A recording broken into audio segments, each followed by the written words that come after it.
What's going on, YouTube? Burlington Northern HO fan here, and today we've got a bit of a video that is a bit unexpected for me, and I didn't expect to do this for a video, but this is gonna start with a funny story, actually, real quick. So you guys may have seen the video that I did on this locomotive and how I was all excited about getting a Burlington Northern Sd40-2. Well, that really actually started because I looked at a little company when I was getting back into the hobby and I started this YouTube channel. I saw this company that made a really cool detailed model of a Burlington Northern Sd40-2, and I was like, oh, it'd be so cool if I could get one of those. And then I realized how expensive it is. And, well, that company was Scaletrains. And I was like, okay, cool, I'd like to get one, but I'm not too confident installing with DCC and all that. I'd really like a DCC sound one. The DCC sound ones are so expensive, and like I said, I wasn't so confident at the time installing them because I literally just got back into the hobby. I didn't know what I was doing, so you know, it was on back burner. I mean, it was what it was, and there was none in stock at the time. And then I come to find out this year they did a rerun of Sd40-2s, and I was like, okay, I wonder if they did a Burlington Northern one. I found out that they did. I was like, okay, cool, maybe I'll buy one this time.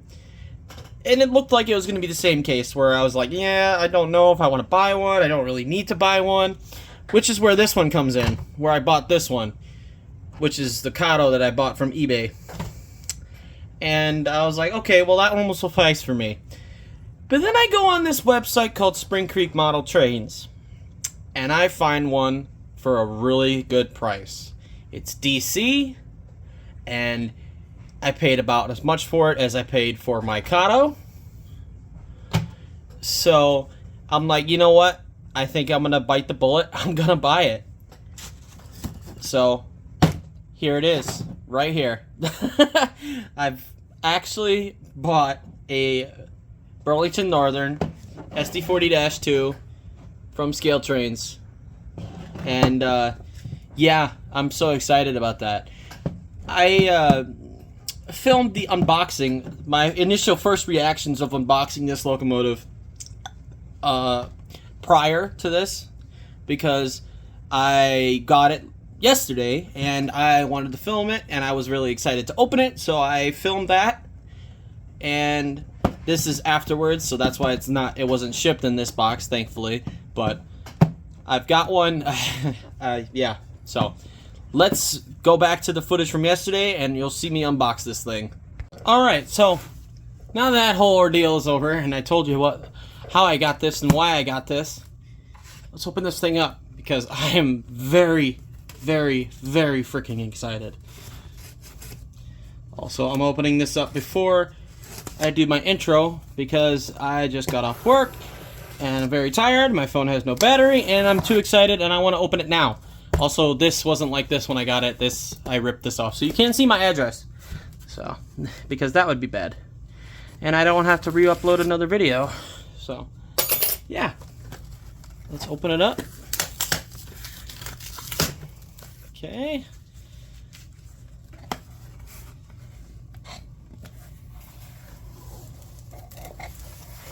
Oh, are we ready? Oh boy.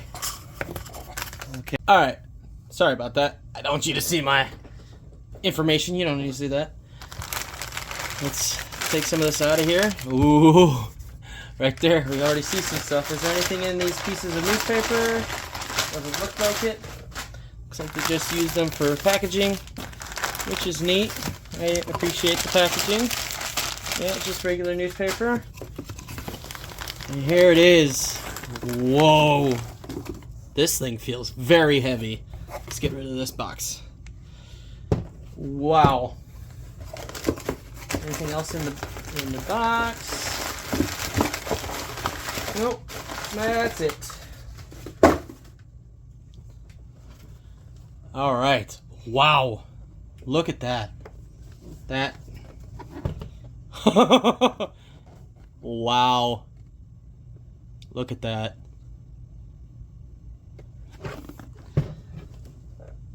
That is just... Here's the back of the box if you want to read it.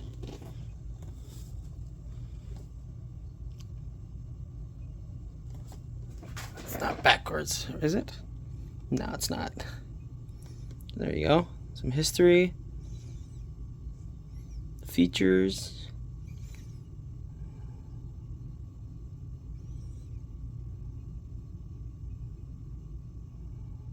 Okay. All right, let's do it. Let's open it up. Here we go. Da-da-da-da-da. Open. Look at that nice foam. Oh my God. Huge manual. Look at that. Wow.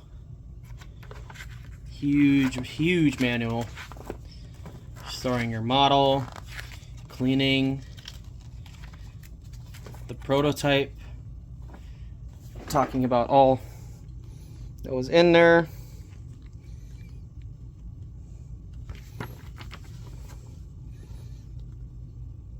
I'm definitely gonna have to read this, just because this is probably the nicest model I've ever bought. So, it's telling me how to install a decoder.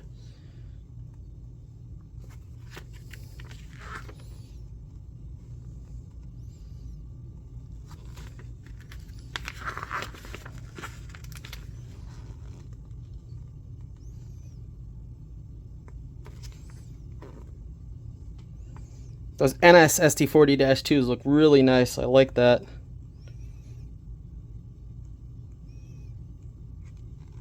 Looks like on the DCC decoder that would come with this locomotive, there's no RS3K, Leslie RS3K on here. But that's why it's the silent DC ready version and not the DCC sound version. All right, here we go. Remove the foam and we'll see the locomotive. Here we go. Whoa. Hold on. It's upside down. Wow, look at that. That, oh my God. All right, let's get this thing out of here.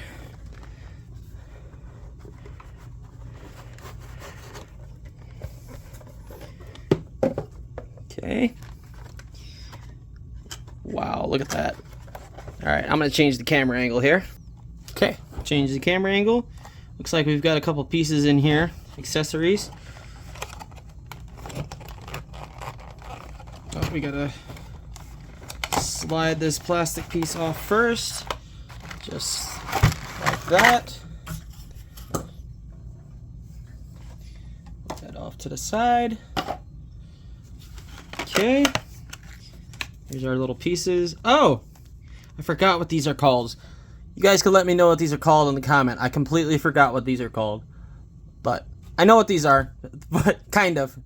But I forgot what they're called. You guys can let me know in the comments. Piece of foam on top. Okay. Lift it out. Okay, we lift that up over the top. And we lift the locomotive out. And there she is. They take our pieces of foam out. Wow. Look at that.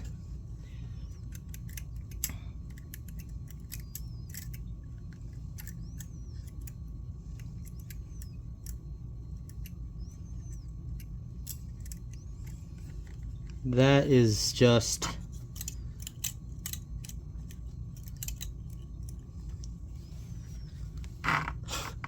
I'm awestruck, to be honest. I'm pretty dumbfounded by what I'm seeing here.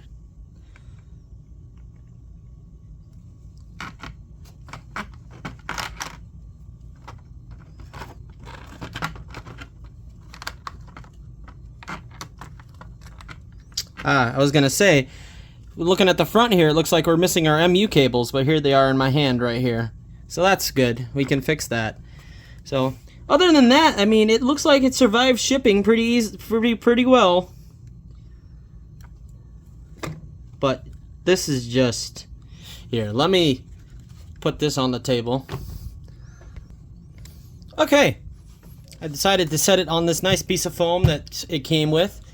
And off camera, I was able to put the MU cables back on. So, crisis averted with that one. We're all happy. Let's see if I can go through every single detail that I can point out on this locomotive from the top of my head. So let me grab a little bit of a pointer here. Right here we have... So right here we can see sanding. I believe these are the tubes for the sander. Right here on each truck. As you can see, perfect lighting here. The wheels are rust color. Like, you know, because it makes it more realistic looking. Which is just boggles my mind. That's cool. Here's another thing that boggles my mind here. The windows open and close. What? Anyway, the dynamic brake fans look amazing. The engine fans, radiator fans look amazing. One thing we have our lift rings, and if we look here, we see, it's very hard to see, we have a smaller lift ring. Now here's a perfect spot to see it right here. A small lift ring and a bigger lift ring, which is accurate. And back here we have everything correct back here. We even have our glad hand for the air brake. You can't see what I'm pointing at. We even have our glad hand for the air brake. Our fuel tank. Our fuel shutoff. We come around this side. We have the correct silver wipers with the drawbar between the two wipers on the front windows. We have our rotary beacon, our Leslie RS3K, our firecracker antenna. Again, we have the MU cables and our glad hand for the air brakes. And what I can assume is it feels plastic. Those couplers might need to be changed, but they're colored, rust colored, so they look like a real coupler would, because I haven't seen a single coupler that doesn't look like it's rusty. If I can see if I can pry open this window here.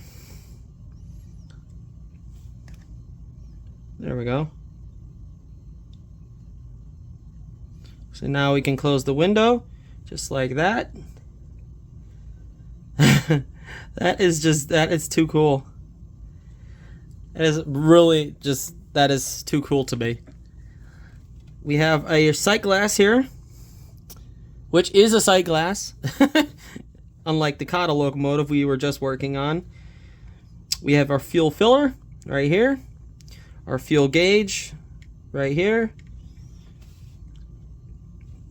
We have our very nicely detailed trucks. A piece of hair already on there, we don't want that. We have our step. No footboards, which is very accurate for Burlington Northern, because by the time that they were around, footboards were outlawed. So everything looks fantastic. I mean, I could sit here just looking at this thing for a very long time. Just looking at the detail on this. This is just astonishing to me. I'm very happy with it. The paint looks great. I haven't seen really any issues with paint on here. Look at up from the top down. The handrails aren't bent, which is nice. There's not really any bow to them. There's a little bit of a bow back here, but that's not that much of an issue. We have our wire here to grab on when you're climbing up onto the top of the engine. And I believe, if I'm not mistaken, we even have a detailed cab interior in there with the engine, the crew stand and the seats and everything. So, I mean, yeah, there's only one thing left to do with this thing, and that's put it on the track. So let's do it. Here we have it on the track, and may I say that looks astonishing. If we put our Kato locomotive next to it real quick, which I'm going to do right now without making that derail. There we go. Right there. So we have both the SD40-2s next to each other, and we can see that the Scaletrains model has a little bit more of a faded paint, which is realistic. I mean, you know, the Cascade Green did fade a lot on these locomotives, so we could say that this one is more a fresher paint. This one is more older. The Kato locomotive has the wheel handbrake. The Scaletrains has the ratcheting handbrake. And I'm just in awe looking at the two of these on my track. Anyway, let's get the Kato off the track, and let's run this Scaletrains locomotive around the track and break it in. You know, you have one of those moments when you realize the camera wasn't on the highest resolution that it possibly could have been. So that's kind of annoying. Anyway, I've run this thing in. It runs amazingly. Let's have it run by, and we'll let it go. We're going forwards. The only thing I wish it had was DCC sound, but that'll be a future video. I do plan on putting a Bluenami decoder in it, like my other locomotives that I've done. There is a great video on Soundtrax's YouTube channel of George from Soundtrax installing a Tsunami 2 decoder, which is pretty much the same as their Bluenami PNP8 decoder, and installing it into an SD45 by Scaletrains, and it's a great video. So that was most likely what I will be end up doing with this locomotive. So, but yeah, other than that, right now it runs great. Let's go backwards.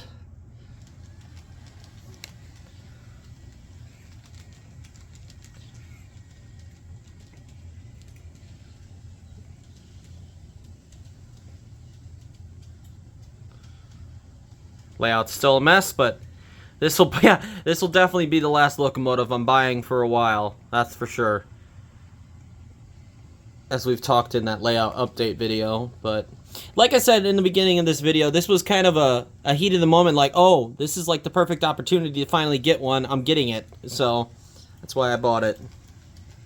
So other than that, yeah, it runs great. Let's get a huge freight train on it, and we'll run it around the layout. Alright, we've got it on the track with a huge freight train. As you can see, the back of it is over there.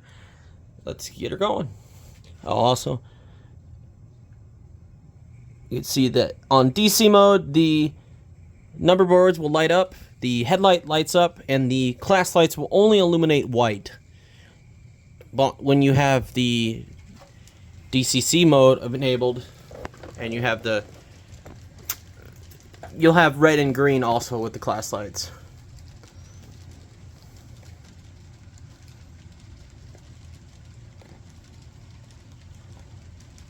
But yeah, that looks great.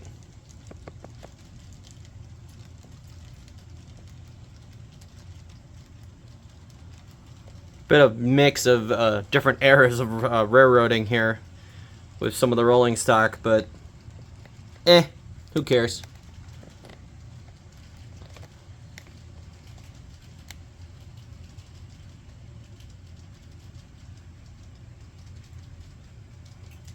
But it does look pretty amazing on the track, I'm not gonna lie.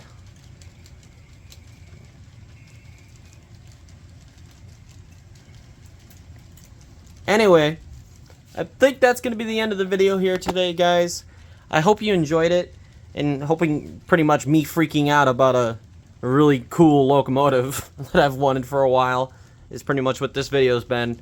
But in the future, there will be a video of me installing the decoder in this locomotive and putting DCC sound in it, and then we'll really be able to enjoy this locomotive with all the functions and everything able to be accessed with it. So with that, I'm going to leave it here. I'll see you guys in the next video. Take care. Peace.